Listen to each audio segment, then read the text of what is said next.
सच्चिदात्मने सर्वान्तरात्मने श्रीमद् वेङ्कटेशाय मङ्गलम्। स्वतः सर्वविदे सर्वशक्तये सर्वशेषिणे सुलभाय सुशीलाय वेङ्कटेशाय मङ्गलम्।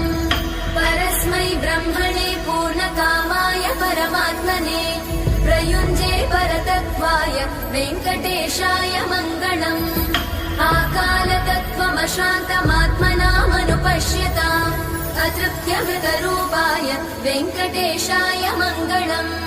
प्रायस्वचरणौ पुंसां शरण्यत्वेन पाणिना कृपया दिशते श्रीमद् वेङ्कटेशाय मङ्गलम्।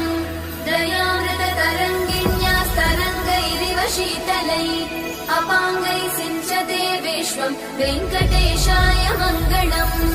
स्रग्भूषाम्